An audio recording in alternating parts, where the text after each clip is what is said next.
주심한 뉴욕 거주 안인동포 여러분 안녕하십니까? 뉴욕에서 직장상의 클레임을 전문으로 하고 있는 섬세한 변호사 박희철입니다. 저는 근로 중 다친 근로자를 도와드리는 변호사이고요. 오늘의 주제는 간병인입니다. 간병인, 홈케어 에이전트에 소속되어 환자의 집에 방문하여 간병을 하는 분들이지요. 홈케어 에이드라고 불리는 이 직업은 특히 노년층이 늘어나는 이 시대에 꼭 필요한 분들입니다.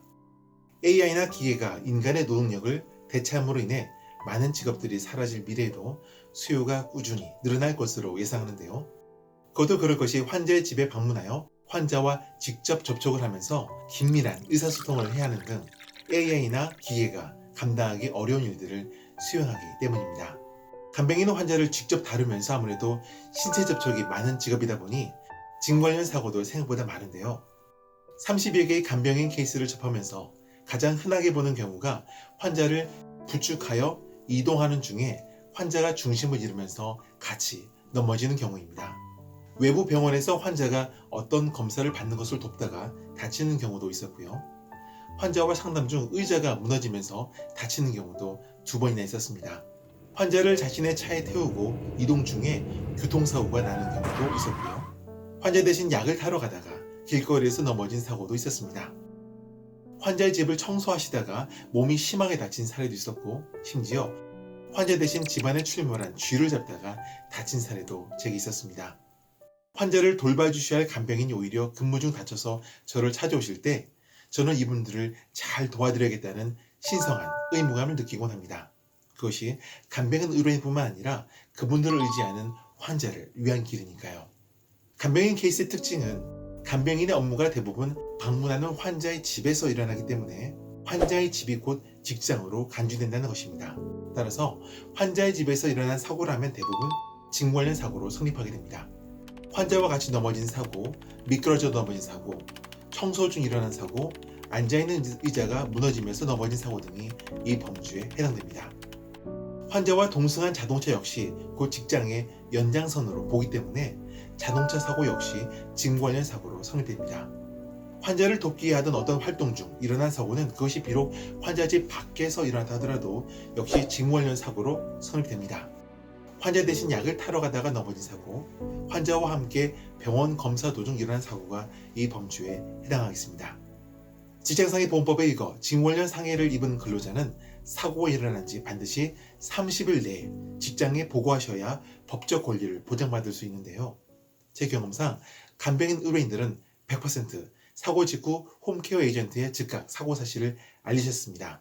아무래도 몸이 다침으로 인해 환자를 돌보는 업무가 수행이 어려운 까닭에 휴직 처리하기 위해 하시는 행동들이겠습니다만 자신도 모르게 하는 이 즉각 보고가 자신의 법적 권리를 보장해 드렸던 것이지요. 간병인 분들은 사고 일어나면 대부분 먼저 뉴욕의 유명한 소송 변호사를 찾아가십니다.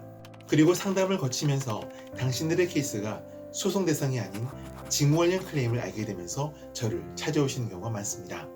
진 관련 클레임과 소송의 가장 큰 차이점은 진 관련 클레임은 소송처럼 누구의 잘잘못을 가리는 것이 아닌 노폴트 제도를 따르며 직장에 들고 있는 직장상해 보험으로 치료와 보상이 청구된다는 사실입니다.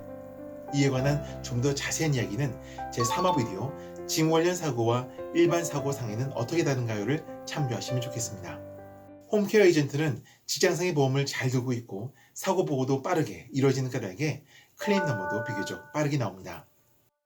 치료를 진행해 나가시면서 일을 못하신 기간은 대체임금, 로스트 웨이지를 청구합니다. 사고 전 세전 소득의 3분의 2가 최대로 받을 수 있는 액수입니다. 간병인 분들은 부족한 보수를 해결하기 위해 2개 이상의 홈케어 에이전트에 소속되어 일하는 경우가 많습니다. 이때는 사고와 관련이 없는 홈케어 에이전트에서 받던 보수에 관한 정보도 필요한데요. 2곳의 홈케어 에이전트와 일하는 간병인이 사고로 인해 2곳 모두에서 일을 못하게 된 경우 양쪽에서 받던 임금을 합산하여 대체 임금이 산정되기 때문에 그렇습니다. 다른 케이스도 마찬가지겠습니다만 간병인 여러분들도 조금이라도 사고와 관련이 있다고 생각하시는 모든 부위들을 클레임에 넣어야 합니다. 그래야 치료뿐만 아니라 보상에서도 유리하기 때문입니다. 그 요령은 사고 때문에 아프다고 생각하는 부위들 모두에 대해 진단을 받는 것입니다. 진단이라는 개념이 생소한 일반인들에게 저는 통증의 이름이라고 설명해 드립니다. 사실 통증은 누구나 있기 마련인데요. 진단이 붙음으로 인해 사고와 통증의 인과관계를 주장할 수 있기 때문입니다. 예를 들어 knee pain, 무릎 통증이라 하면 케이스 관련 부위로 인정받기가 어렵습니다만 knee sprain, 무릎 염좌와 같은 진단을 받으시면 무릎을 케이스로 넣을 수 있습니다. 치료는 직장상의 보험법의 Medical Treatment Guideline, 치료 지침을 따라 진행됩니다. 줄임말로 MTG라고 하는데 목, 허리, 어깨, 무릎, 그리고 카퍼털 신드롬과 같은 부상 부위별로 지침이 이미 다 마련되어 있습니다. 치료가 차도가 없는 경우에는 MRI 등 정밀 검사를 받은 후 의사께서 수술을 요청하시기도 합니다. 간혹 여러분들께서 수술이 케이스에 도움이 됐냐고 물어보시는데 수술이 보상액을 많이 요구하는데 도움이 되는 것은 일정 사실입니다. 그러나 수술을 받으실 때에는 그 후유증을 잘 생각해 보시고 신중하게 결정하시기 바랍니다. 여러분들은 치료를 진행해 나가시면서 보험사 쪽 의사 IME를 만나시게 되는데요. 제10화, 제11화 비디오 IME에서 치료와 보상에 도움이 되는 리포트를 받으려면 이란 영상을 참조하시면 좋겠습니다.